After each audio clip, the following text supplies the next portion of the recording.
નમસ્કાર મિત્રો, હું કૃણાલ રામાનુજ તમારા માટે એક મહત્વની અપડેટ લઈને આવ્યો છું. અપડેટ છે જીપીએસએસબી દ્વારા અલગ અલગ ભરતી બહાર પાડેલી છે એના માટેની, જેમાંથી આપણે આજે વાત કરવાના છીએ અધિક મદદનીશ ઇજનેર સિવિલમાં ક્લાસ 3 માટે. બરાબર, ટોટલ કેટલી જગ્યા બહાર પાડેલી છે એની વાત કરીશું. તમારા ફોર્મ ભરવાની શરૂઆત ક્યારથી થશે એની પણ વાત કરીશું. ક્વોલિફિકેશન તમારું શું હશે એની પણ વાત કરીશું. તમારી એજ લિમિટ કેટલી હોવી જોઈએ, અને ધારો કે તમારે વય મર્યાદામાં છૂટછાટ જોઈએ છે તો એની પણ વાત કરીશું. સિલેબસની પણ વાત કરીશું. કેટલા ક્વેશ્ચન્સ હશે, બરાબર, કેટલા માર્કનું પેપર હશે, કઈ ભાષામાં ક્વેશ્ચન્સ હશે, વગેરે બાબતોની આપણે આ સેશનની અંદર ચર્ચા કરીશું. ચલો મિત્રો, તો મારી સાથે જોડાયેલા રહેજો.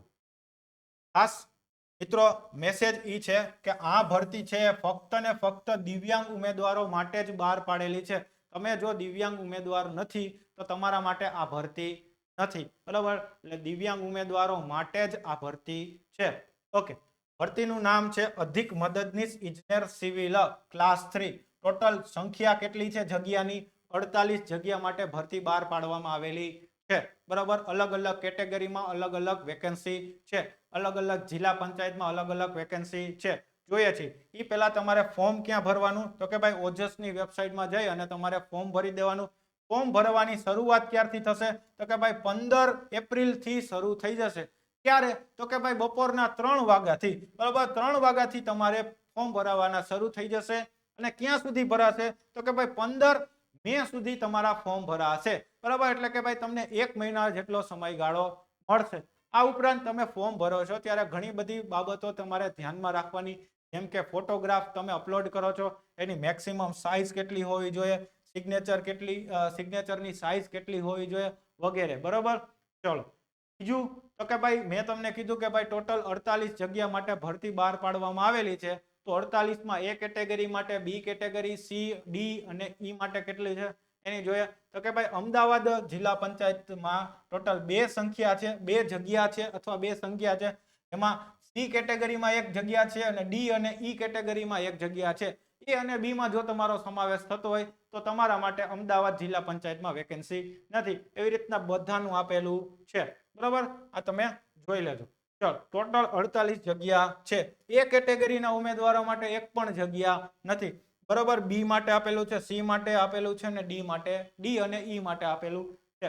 બીજું મહત્વની વસ્તુ એ છે કે તમે જ્યારે ફોર્મ ભરો છો મિત્રો ત્યારે એક પણ પ્રમાણપત્રો તમારે જોડવાના નથી. ફક્ત ને ફક્ત એમાંથી જોઈને વિગતો ભરવાની રહેશે. પણ હા, હજી એક વખત કહી દઉં કે આ ભરતીમાં કોણ અપ્લાય કરી શકે છે? ફક્ત દિવ્યાંગ જ અપ્લાય કરી શકે છે. હવે એ કેટેગરી, બી કેટેગરી હું ક્યારનો બોલું છું તો એમાં કોનો સમાવેશ થાય? તો કે ભાઈ એ કેટેગરીની અંદર અંધત્વ અને ઓછી દ્રષ્ટિવાળા, બી કેટેગરીમાં બધિર અને ઓછું સાંભળનારા, સી કેટેગરીમાં મગજના લકવા સહિત હલનચલનની દિવ્યાંગતા, રક્તપિત્તમાંથી સાજા થયેલા હોય, વામનતા, એસિડ એટેકનો ભોગ બનેલા હોય અને નબળા સ્નાયુ ધરાવતા હોય. સી કેટેગરીમાં સમાવેશ થશે. જ્યારે ડી માં સ્વાલિનતા, બૌદ્ધિક દિવ્યાંગતા, ખાસ વિષય શીખવાની અક્ષમતા અને માનસિક બીમારી હોય. તો ડી અને ઈ કેટેગરીમાં બહેરાશ, અંધત્વ સહિતની, એ થી ડી માં વધારે, એક કરતા વધારે જો તમારી પાસે દિવ્યાંગતા હોય તમે આ ઈ કેટેગરીમાં તમારો સમાવેશ થશે. ચલો, હવે હું તમને જે વાત કરવા જઈ રહ્યો છું નામ છે એજ્યુકેશન ક્વોલિફિકેશન. શૈક્ષણિક લાયકાત જોઈ લઈએ છીએ. બરાબર, તો ભાઈ તમે કરેલું હોવું જોઈએ? તો કે ભાઈ ડિપ્લોમા ઇન સિવિલ એન્જિનિયરિંગનો કોર્સ કરેલો હોવો જોઈએ. બરાબર, ટેકનિકલ એજ્યુકેશન બોર્ડમાંથી અથવા તો સરકાર માન્ય યુનિવર્સિટી. બરાબર, ખાસ. બરાબર, પણ મહત્વનો મેસેજ ઈ છે મિત્રો, અહીંયા આપેલો છે.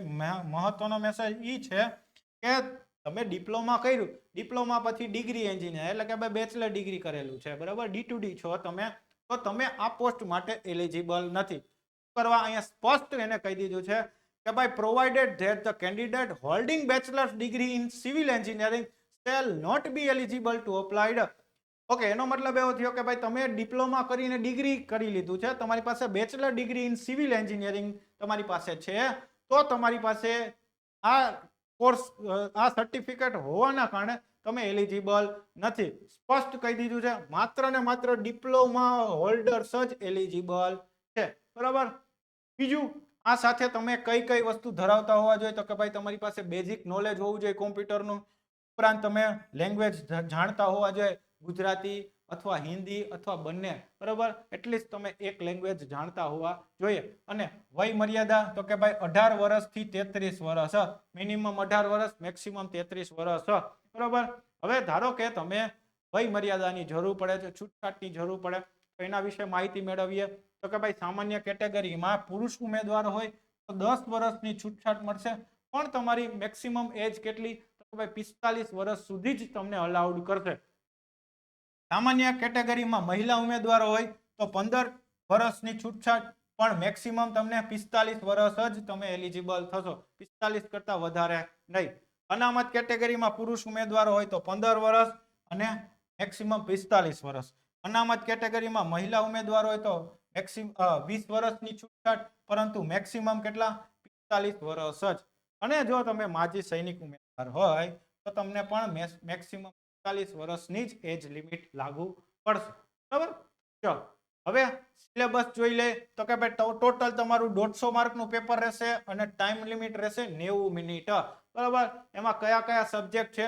તો કે ભાઈ જનરલ અવેરનેસ અને જનરલ નોલેજ છે, ગુજરાતી લેંગ્વેજ અને ગ્રામર છે, ઇંગ્લિશ લેંગ્વેજ અને ગ્રામર છે, અને તમે જે કોર્સ કરેલો છે એનું ટેકનિકલ નોલેજ પણ છે. ગુજરાતી